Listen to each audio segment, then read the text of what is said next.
here's Mark Haney. Welcome. Now, do you ever get to the end of the week and you're wondering, man, what happened this week? This week flew by. You know, there's 168 hours in a week, and somehow you get to the end of the week and, you know, where did it go? And then the weeks become months, the months become years, and at the end of the year, you're like, what did I get done this year? And I think probably as entrepreneurs, we're chasing in so many different directions that time can easily slip away from us. But I can tell you from my own experience, from the School of Hard Knocks of Mark Haney, that the better we manage our time, the better we manage ourselves, the more effective we are in reaching our dreams. And the C student is getting a little busy, so I've started this radio show. I'm working on a number of startups. You've heard the story, the real estate startups and the existing companies that we have going in security, starting a limo company. But there's presidents and CEOs and business partners that are in charge of all those businesses. But on this radio show, I'm the guy, which there's nobody to delegate to when you are the guy on the radio. So I am becoming a little bit overwhelmed. Time is slipping away from me, and I'm finding that my time is in a weird way. It's just so much more valuable now than maybe it's ever felt like. I'm getting asked to do things like go speak at Elk Grove Startup Weekend, and I spoke to some entrepreneurs there, and it was fun. Maylene Wong, connected me up with her group. I'm going to be speaking at the Sac Metro Chamber and on perspectives, and that happens in a couple of days. But I'm also meeting so many new people, so many cool people. And all of these meetings, all of these introductions, all of these opportunities to help entrepreneurs in our region are really gobbling up the time. So in today's show, I want to help address that issue that we all have in figuring out how to manage our time, right? Because there's 168 hours in a week. And whether you're managing hundreds of people or you're managing just yourself and a couple other people, the most effective leaders, the most effective entrepreneurs really start by managing themselves first. So, coming up in the show, we have a couple of off-the-wall, very, very successful guests, and we're gonna. Coming up a little bit later, we're going to meet Bonnie Blanco, the founder of BB Construction Management. But first, after the break, we're going to meet one of the most esteemed restaurateurs in our region. We're going to meet the founder of the 8 McCooney's restaurants and the face behind the respected McCooney's brand. We're going to meet Kotaro Arai. We'll be back on Sports 1140, KHTK, and HaneyBiz.com in just a moment. Now, here's Mark. All right, and we are back with Taro Arai, Chief Dreaming Officer, Sushi-preneur, McCooney Restaurant Group CEO. How you doing this morning, Taro? Very good. Thank you very much. Thank you for coming out on a Saturday morning. I know you worked late in the restaurant business, and you're back at it this morning. It's great. Welcome. Thank you so much. Okay, so now, Taro, you and I have a lot of things in common that most people may not know. Yeah, we do. We were both born in Japan. Oh, yeah. We both went to Oakmont High School. Okay. We both share the same title in our businesses, Chief Dreaming Officer. That's amazing. And you strive at McCooney's to be the most loved restaurant in the world, and I am hoping to be the most loved entrepreneurial talk show host in the world. I think you got a little jump on me. What do you think? You guys...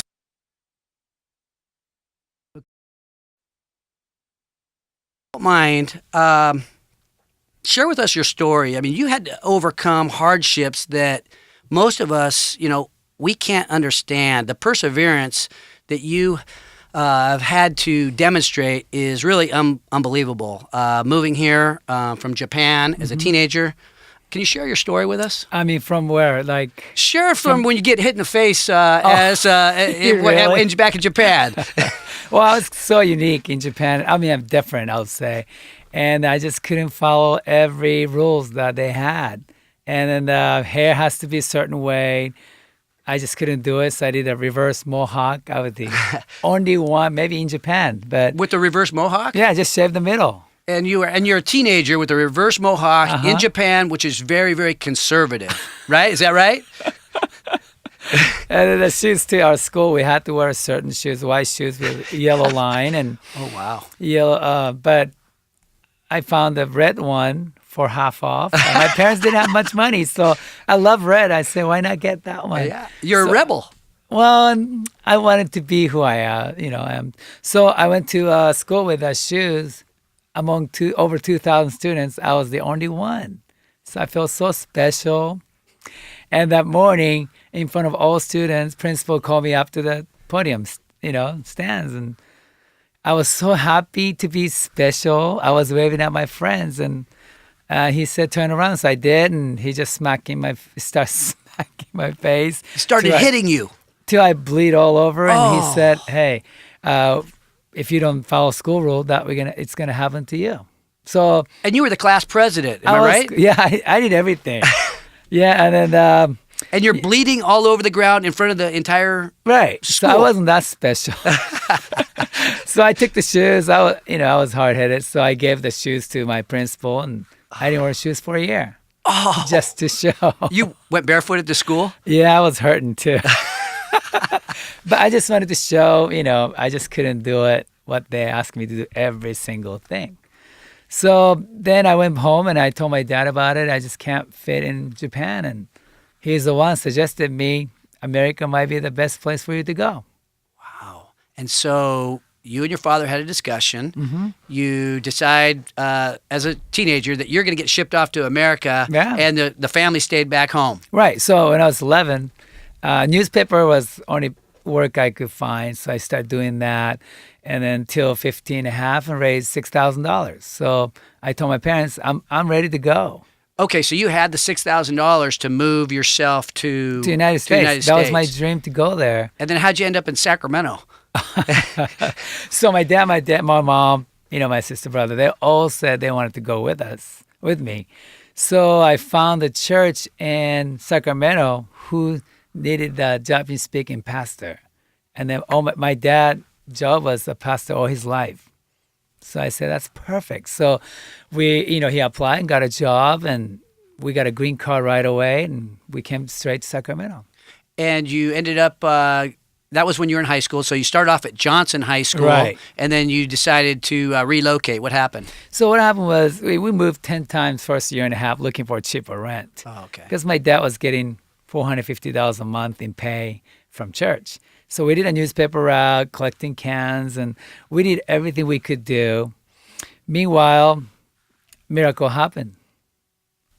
That we met the Japanese guy, and we met him only a couple of times, and he exchanged the phone number with my dad, and he asked my dad what we were doing, and my dad said, I had a dream of opening a restaurant. And it was kind of crazy because we had only $2,000 in the bank account, but they keep calling each other, and he said, what's your bank account number? So my dad said, here's my number, because we have only $2,000 all together, so we didn't care. So we gave it to him, and next time we went to the bank, found out he sent us $300,000. $300,000 to get without any contract. I never seen that many zeros in my life. So we called him back, and you made a mistake. He said, no, you need that for opening a restaurant. So you opened up your first restaurant. Tell us a story about how you opened up the first restaurant. Well, I mean, my dad didn't have any business concept, business plan. He never cooked in his life. And he's telling me we're opening a restaurant. I couldn't believe it. So he said, do you believe in miracles now? I said, yes, I do. Now that the $300,000 is in the bank, who's going to give that kind of money to a total stranger? And even finding a location, too, that's very important. He ran all his life, and he said, I just want to run by the dam. He opened the map. That's how he picked the Fair Oaks store. Okay. We had no idea where to open. So that's why I moved to Del Campo High School. That was close to a restaurant. And of course, I didn't speak English. as you know, my nickname was Mr. No Problem in high school. Now, how did you get that? Remind the audience how you got that nickname. The thing is, I didn't speak English, and somebody told me, if you don't understand, just say no problem. I said, okay, no problem. So that became your nickname. Yeah. Mr. No Problem. Which class are you going? I could only say it's no problem.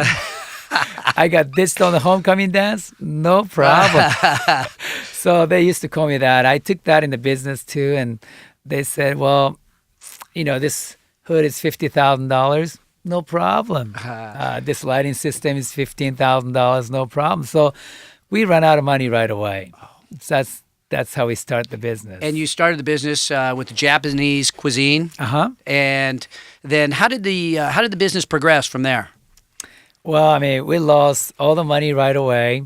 Learned the word COD, not CDO, Chief Dreaming Officer. It was cash on delivery. Cash on delivery. And we're behind 120 days on all vendors, so they start cutting us off, and all the bank. We're writing bad checks more than what we had in the bank, so they cut us off, and we just had nobody to work with. And how did you overcome that? Okay, so you're having hard times. You've overspent on fixtures. You're on COD. What did you do to overcome that? We're the only sushi bar in the whole world couldn't buy any fish for a while. It was frustrating because I didn't know how to make sushi to start with. I have to go buy a book, Sushi for Dummies, and now we don't have any fish to serve. And more we work, more we lose money. So I told my dad, let's go back to Japan middle of the night. I begged him over and over. We made a mistake coming here. But he's just like man of faith, and he'll never give up. And he told me, but he was crying every night praying to God. But he never told me that before. So he prayed, and what happened? You guys must have changed something that you were doing to cause. You have 8 restaurants now. You're probably the most loved restaurant chain in the Sacramento area, and I know you have an office in North Star and beyond. Everybody loves Mikuni's. How did you go from being flat on your back to where you are today? I don't know. There's so many factors, I guess, has to happen. But, when the hardest time, when I was almost 21, I was ready to get out of here. My dad told me 2 things. It's not about what you know, but who you know. And we didn't have no confidence because we didn't know anything about business. But I started to talk to every customer came in. And getting to know right people was a big help. Anything I did, even fish company, I used to go to San Francisco to pick up 5 pounds of tuna, spend, hours from 1:30 in the morning I leave because that old car I have to, water it and cool off the engine, and took like 3, 4, 5 hours sometimes to get back to it. I met one of the customers who owned the fish company in Sacramento. He goes to San Francisco to get fish anyway, and he gave me for half price and delivered to our door. I learned a lesson right away, so I said, you know what, I'm going to meet every customer comes in. So I used to talk to everyone coming. We had only 30 customers a day, so that was easy. And second thing was, he said, you do your best and God do the rest. That was a turning point for me. I said, I'm going to party. I'm going to work hardest as much as I can, and it doesn't work out, I'm going to blame upstairs. So since then, I have no stress, and I never had a bad day since. Talking to customers, listening to what the customer says, diving in, having faith with the man upstairs. Right. I'm Mark Haney. We'll be back in just a minute with Taro Arai, the Chief Dreaming Officer of Mikuni's Restaurant. You're listening to Entrepreneurs Unlimited on Sports 1140, KHTK, and HaneyBiz.com. And welcome back, and we are here with Taro Arai, Chief Dreaming Officer, Sushipreneur, and Mikuni Restaurant CDO, excuse me. Now, we're sharing a story about how you built a business, and something that I think we would all like to know is, how did you learn how to speak English? You came here and had no English. I have a friend that came here, no English. He learned how to speak English. He was from Vietnam. He learned how to speak English by watching TV. How did you learn? Well, I didn't have time to watch TV, so I'm always at the sushi bar, so they're the one educating me every day. So it was like English lessons 24 hours. Talking at to the restaurant. customers. Oh, yeah. I Still loved it. and again. I love it. Now, as you began building the business, your father had another dream that helped propel things. Tell us about that. So the thing is, we keep creating new roles because I'm Mr. No Problem. People say, I like hot dogs. Okay, no problem. I go to a liquor store, get a hot dog, and made a hot dog roll. You could order a hot dog at Makudi or at your I'll never restaurant. say no to anyone. So, like you, when you went to Oklahoma High School, did you eat sushi? No, right? No. I couldn't find anybody eat sushi, so I had to do something unique. So even people comes in, I love beef. I said, no problem. I put the tuna in the beef oil, soak it, and did everything. And I cooked a little bit. They said, oh, it tastes like a beef, of course. I tried to do everything, but still not working. And one day my dad said, son, I had another dream. I said, Dad, is it hard enough to have a restaurant? Now you have another dream. He Come on, said, Dad. Yeah. And then, I married to my junior high school sweetheart, and we had 4 kids in 5 years. And when I had a second baby, the girl, he said, I'm going to name her Chio, 1,000 sheep. I said, that sounds pretty boring to me. He said, no, I had a dream of having 1,000 customers a day. I said, Dad, we're having 30. How can anyone dream of having that many people? We can't hold those people. But as soon as he said that, next door yoga shop closed down, video store closed down, haircut closed down, donut shop moved out. So we just keep expanding and Just knock out walls and expand the location. it was crazy. Shouldn't happen, but just keep happening. So we start having 1,000 customers on weekends. And then the rest of it. And well, yeah, but now you have 8 locations and they're all thriving. We went in there on the Thursday night the other night and it was swamped. Did your dad just keep dreaming, or how did that grow? How did you guys grow? So my dad said, keep moving forward. And then, he's kind of scary. He is man of God, and whatever he said happens. So, yeah, we just keep opening, and we start having, we use about 52 tons of seafood every month now. 52 tons. Yeah, from nothing to 52 tons. And How much rice do you guys use? we have 2 guys cooking 10 at night to 6, 7 in the morning every day just for sushi rice. And also employee too. We started a family of 5. We're close to 700 employees now. Wow. It's just I'm living an American dream. But my dad always said, be humble and give back to God and give back to the community. And Taro, you are, Makuni's is very well known throughout our region, but you are the face of the business. It seems like you're everywhere. How do you do it? How do you manage your time? How do you manage to be everywhere and still grow these businesses? Well, did you see my business card? I have many titles, and one of the title is servant. So I want to be servant for my, partners, employees, customers. That's my, goal, dream, to be a servant for everyone. But how do you divide up how much time you spend helping in the community? You're doing golf tournaments. You're doing things in the charitable area. You're running businesses. How do you divide up your time? Entrepreneurs want to know, how do you do all that? It took a while to get adjusted and everything. So everybody asks me what's my strength, and then I have none. I'm pretty bad at numbers, administration, nothing. English, I have no knowledge.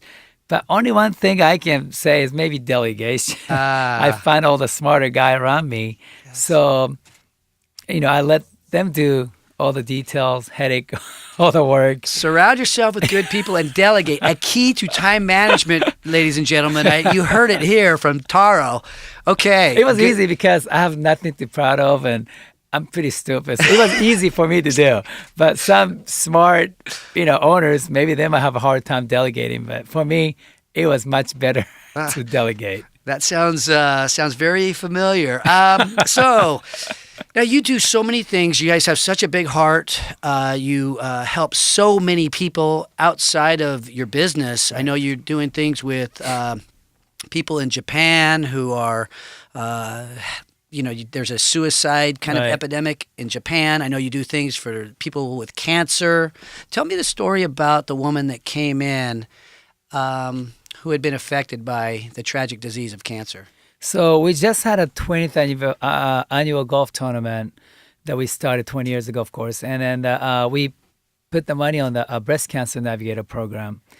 And we raised over $1 million through golf tournament. And, we can't do it without all the sponsors and all the players and all my friends who I know. I want to thank them. But one day I was at the restaurant in Roseville store. One lady came in, started crying, both out. I said, what did you do? Did you have a lot of wasabi? I mean, I didn't know how serious she was, but she started crying. She started telling me the story. She had to go through breast cancer. She's very young too. And then went through the Navigator program that we're supporting.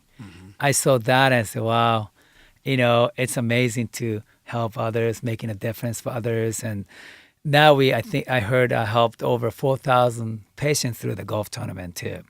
Wow. So, and also, when tsunami happened 4 years ago, we made a roll called Rescue Roll, $12 a roll. It was very personal to me. So we told the marketing team, let's sell 1,000 rolls in 2 weeks. And I was touched by people in Sacramento area. We sold over 4,000 rolls. Oh, wow. In 2 weeks. And then we had a party at Bayside, raised another 85,000. I mean, I just can't thank enough to people in Sacramento. It's unbelievable. Wow. Well, I think I know firsthand that they feel the same about you, and the woman that came in who was personally touched is testament to that. We have time for a lightning round. You ever done a lightning round? This is how it works, Taro. So I'm going to ask you questions, and then you're going to give me a quick answer. Okay. You don't have a lot of time to think about this. You just give me a quick answer, and we'll see. Can I translate first in Japanese? Clint, can you help? You know Japanese, Clint? Oh, okay. Wait, no, we can't. Sorry. Okay. Are you ready? Yes. Okay, lightning round with Taro Arai of Mikuni's. Favorite non-Japanese food? Who makes it best? Oh, wow. That's a good question. I'll have to say my wife. She makes prepare all different foods. What Even kind of the food? pasta too. What's the best? Best. I love her fish egg pasta. That sounds Japanese. Okay, I don't know if we're going to count that. We'll have to take that out to our judges. Okay. What do you miss most about Japan? I love food and hot spring. I love hot spring. Oh, hot springs. Yeah, all guys are all naked in one tub, and natural hot spring just make you warm inside out. It's amazing. Wow, that does sound interesting. Favorite thing you love about your wife? My wife? I don't know. She was the swimmer, 3 gold medals. She was all muscle. Every year she gets skinnier after baby, and she looks like a model now. I'm hoping she doesn't leave me now. But what's the favorite thing about her? Yes. I don't know. She's like I always say she's like tofu. She's very simple, and you add it to any flavor. She complements everything that we do. Oh. It's like cake. It's great looking, but after a few bites you get sick of it. But she's like tofu. More years go by, the flavor goes in, and just simplicity, and just I finally start get to know her now. So I'm excited for the next 25 years. How long have you been married? Only 22. Oh, that's it? Oh, shoot. More to go. Okay. Person that has inspired you the most in the world? As a human, I think my dad. He's a guy just give me all the advices that I need since I was a kid too. So I'm hoping to be good son rest of my life too. I'm doing my best. I always ask my dad, how can I be better? How can I be better son? And then the other day he said, I need a dream. So I gave him another big dream called 50-50. 50 Mikuni locations by 50th anniversary of Mikuni. He said, oh, I love it. I'm going to pray about it. Yeah, love it. 50-50. How many hours a week do you work? Technically, I never work because it's so fun every moment. So I don't know, maybe 0. I love it. Okay, so your nickname is No Problem. We know how you got that. And your favorite sports team? Oh, I love sports. And I'm so happy that Kings stayed. Sacramento Kings. I love it. That's So I great. can't wait to. Grant Napier, who's your favorite sports announcer? I mean, I love Grant. We just went to Kentucky together. All right. With a private jet. We had a great time. So yeah, he's a great guy. He's good. And favorite dream vacation? I don't know. I'm on dream vacation right now at the moment. I'm not kidding. Like, talk about Oakmont High School. They built a sushi club. They invited me. I went there, like 60 kids with Mikuni t-shirt. I cried because when I was in high school, nobody ate sushi with me. Now they had a sushi club. I don't know. I'm living my dream. Taro Arai, Yes. Mikuni's CDO. Never worked a day at Mikuni's because he's living the dream. When we come back, we're going to meet Bonnie from BB Construction. Bonnie Blanco. She is a CrossFit champion. She is a construction manager. She is an entrepreneur. She's from the U.S. Marine Corps. And we'll be back on Sports 1140 KHTK in just a moment. Once again, here's Mark Haney. And we are here with Bonnie Blanco, United States Marine, CrossFit athlete, and founder of BB Construction. How you doing today, Bonnie? Good, Mark. How are you? Good. Thank you for being on the show. I was going to ask you to speak a little bit closer to the microphone. That a girl. So, Bonnie, what goes into building a construction management company? You know, I kind of fell into this. I got out of the Marine Corps, went to college, thought I had a path of going into pharmaceutical sales, did that for a couple years, and I was not satisfied. I was not productive. And I fell into a company with a gentleman that was doing construction management, and I had the federal background. I did contracts in the Marine Corps. I was a fiscal chief, so I knew the language, which is really the hardest part of understanding federal government. It's a lot of red tape, a lot of language, a lot of acronyms. And I took a job with him, and I interned for free for a few months just to prove my skills and show that I was worthwhile for his team. And after a few months, he was trying to get out of construction and more on the supply side. And I said, no, we need to stay on the construction side, and let me take it over. All right. So I took over that division, and we ran it, and I loved it. I love construction. My family has a background in it, and to me, it's just amazing to see dirt and hard work build something that's amazing. And so you went out, grabbed a hold of that, turned it into your own business. Yes. And what kind of projects do you do? Anything federal. I do a lot of state work, but I have jobs everywhere from Hawaii to all along the East Coast. So I do barracks, chow halls, command centers. Okay, so you're doing a lot of stuff for the military then. Yes, well, everything's pretty much on the military base. I've done some stuff here, Folsom Dam, the Alberta 99 interchange.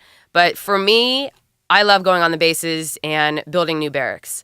I was down at Camp Pendleton from the barracks that were from the 1950s that you're supposed to go in and field day when you don't even know how long that substance has been there or what that is. Right. So to go onto these bases and give back and give them brand new chow halls, brand new barracks, that's the most rewarding part for me. So your projects are larger in scope. Yes. How large is a project? Is it I mean, how do you measure the size of a project? So I usually work on jobs that are between 30 to 100 million, and then I'll be tiered down from that. So I have jobs that are 30,000. I have jobs that are 11 million. Wow. So managing those subs. Okay, I'm going to get a little personal here. How old are you? 33. I can't believe you're doing all this stuff. At 33, Marine Corps, pharmaceutical sales a little bit, and now running multi-million-dollar projects and owning your own multi-million-dollar company. Unbelievable. So what differentiates your business? I mean, how are you different than other businesses? I bring a lot to the table because of my certifications, and with the federal government, they need to reach certain small business goals, and I'm able to come in and fill pretty much all of them. So I'm a woman-owned, I'm hub zone, I'm veteran, service-disabled veteran, disadvantaged business, and small business. I think that's all of them. I'm pretty much everything except Native American, which Wow. I'm still checking my bloodlines for. You could be Native Yeah. American. You're not too dark, but you look like you could I'm be trying. Native American. Yeah. I think it's just 2% you need. Oh, is that right? Okay. So Now, what about time? We had been talking about time allocation. So you have such a diverse set of projects that you might be working on, multiple projects at one time. You have a family. You've got 3 youngsters. Your husband's also a Marine. How do you sort out the different things that happen as a young person trying to build your dream? Time management is crucial because I do have young children and they take a lot of time. I am running my own company and it's pretty much myself, so everything falls on me. And I still need to get my CrossFit in because to me that gets my head straight to make myself better at everything else. So the biggest thing the Marine Corps gave me is time management. And I get up at 6 in the morning, work my jobs on the East Coast, take my lunch break, go do CrossFit, and then I'm up till 7, 8 at night working on my jobs in Honolulu. So it's the time zone aspect, and then it's getting kids back and forth from soccer and traveling. Thankfully, my husband's a firefighter, so he's 2 on, 4 off. So I do my best to schedule my trips to the job sites when he's off. So our kids are always with a parent at least. Wow. So how many hours a week do you spend working? I never really tallied it up. Yeah. It's not really work if you love it. Maybe I don't like work 9 to Taro, 5. Huh? Yeah. I love, and that's it. I love what I do. So I work and get done what I need to get done. And if I know I can cut it off to go spend time with my family, then I know I need to do that. It's just prioritizing. And what you do, and I can say this from working out with you at CrossFit, we both go to Rockland CrossFit. You are an extremely hard worker. You're very dedicated. You're phenomenal. I mean, when we all take off for a half-mile run or a mile run or something, you are out in front. I think I could do more push-ups than you, but I don't think I can outrun you. I think you could do a mile faster than that. How fast can you run a mile?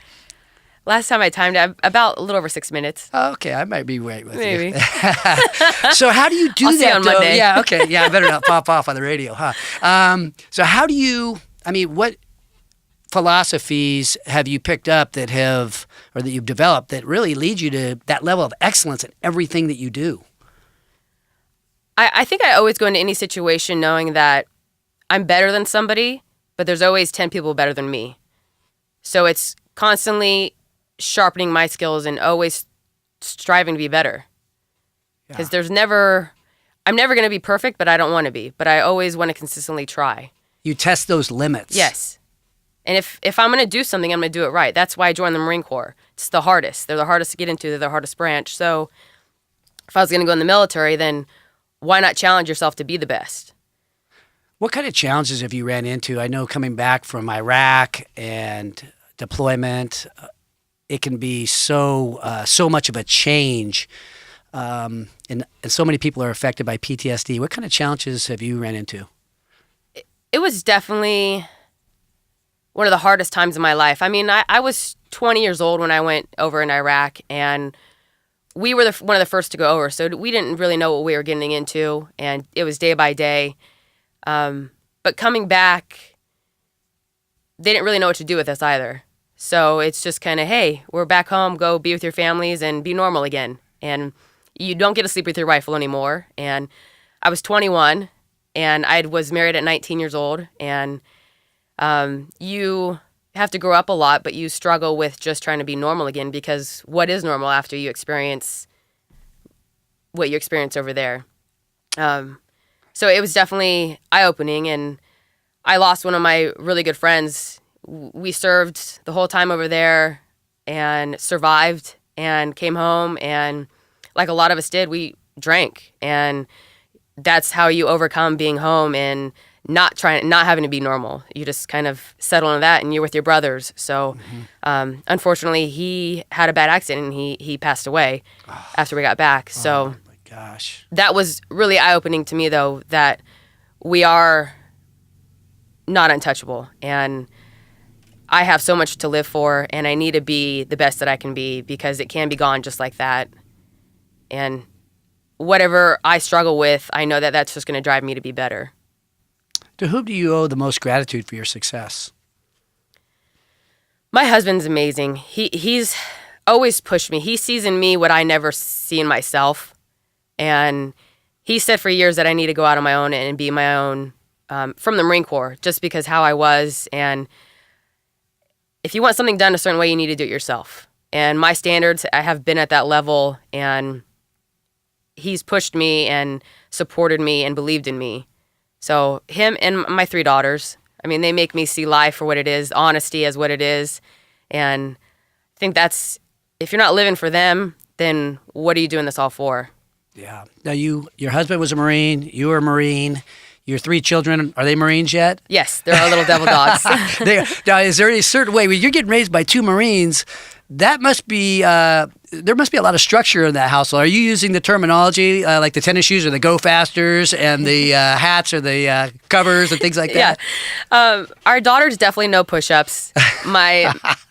And we were blessed with a couple fireballs just to test our limits. Yes. But they definitely know discipline. They say, yes, sir, yes, ma'am. And it's funny because they always say, well, none of the other kids do that. Exactly. That's why we want you to do that. You need to be different because that's a respectful thing to do. So you'll thank us later.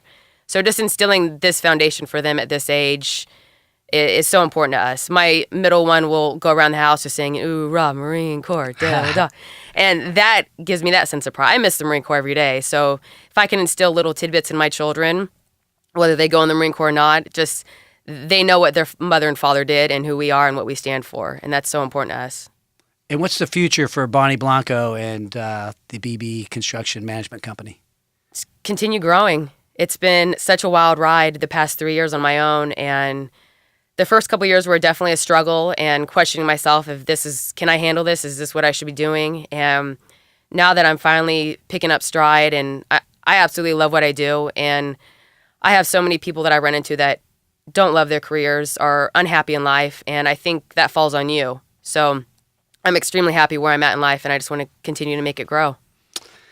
Thank you, Bonnie. I also want to thank Taro from McCooney's. I want to thank our sponsors. Next week, we will have Robert Beatles.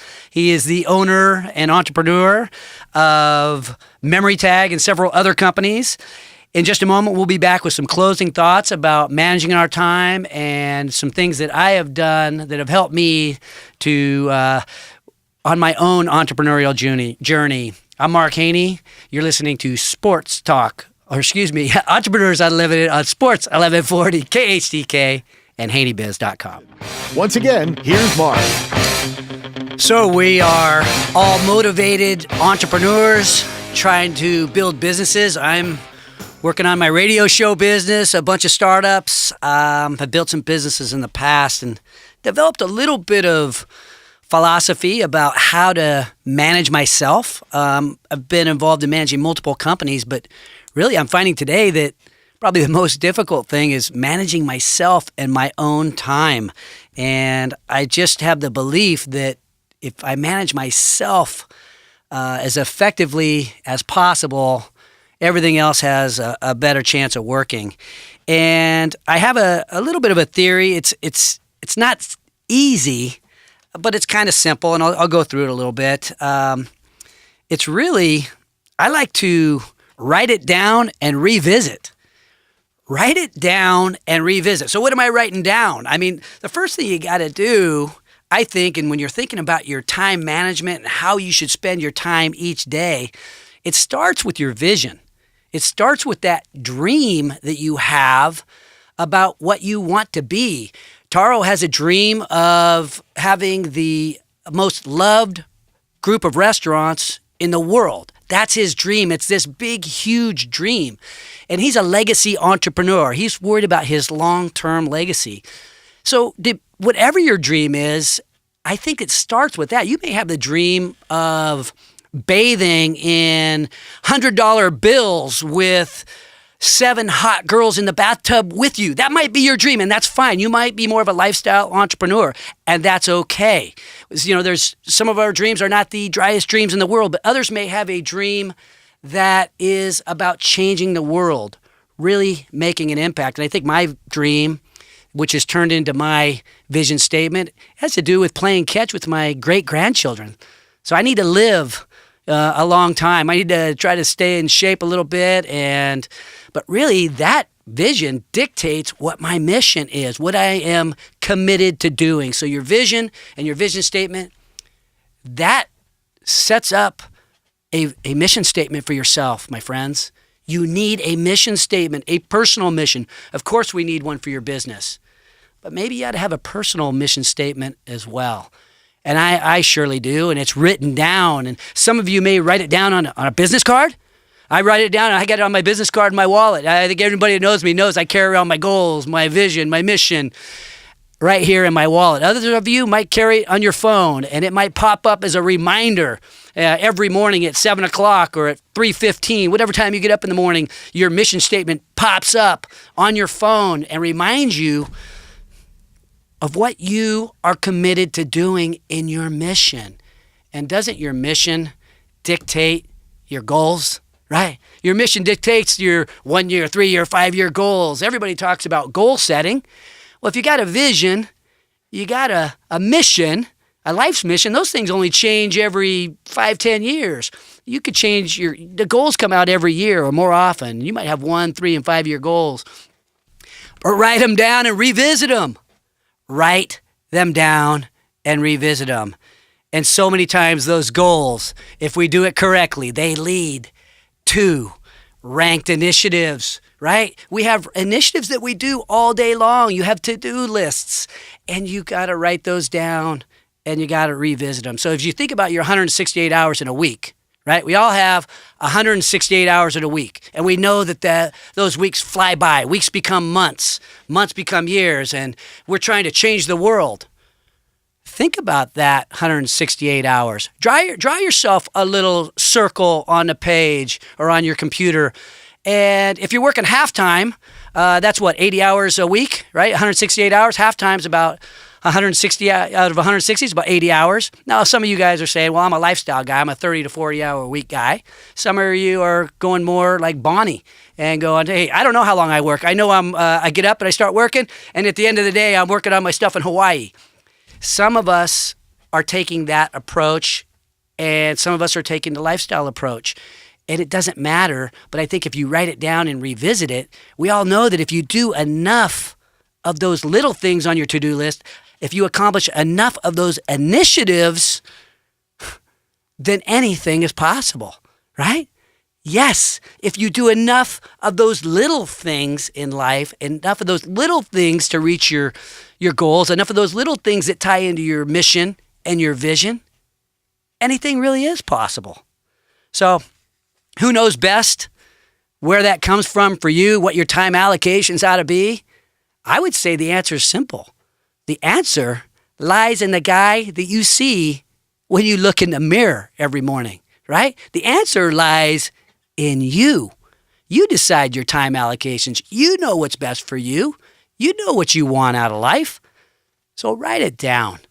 Revisit it. Be who you want to be. And if you are not good at writing stuff down and revisiting, get a scribe. Get some help. Surround yourself with some good people like Taro did. Taro doesn't do all the writing down. He's got Jeannie and a whole team of people that take on the details of organizing his day and the different thoughts. So whoever you are, whatever your dreams are, look within, write them down, revisit them. The shared mission that I have dictates my time, because with future generations in mind, I will help create opportunity for my family. I will help create opportunity for my friends. I will help create opportunity for this community. And as you all succeed in pursuing your dreams, then I succeed in pursuing mine. Never above you, never below you, always by your side, and all the time, every time. So as you think about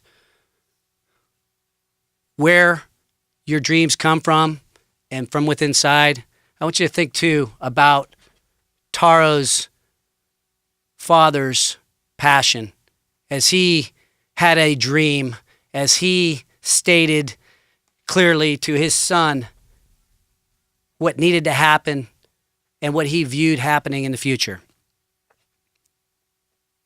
Proud to have this radio show, proud of my team, proud of what we're working to accomplish. And like Taro said, there's a reason he moved to America, and there's a reason why we're building businesses in America today. God bless all the entrepreneurs, all the guys that are out there chasing their dreams, all the guys that are out there, all the men and women who serve our country like Bonnie did and come back and build the American dream. God bless all of you, and God bless America.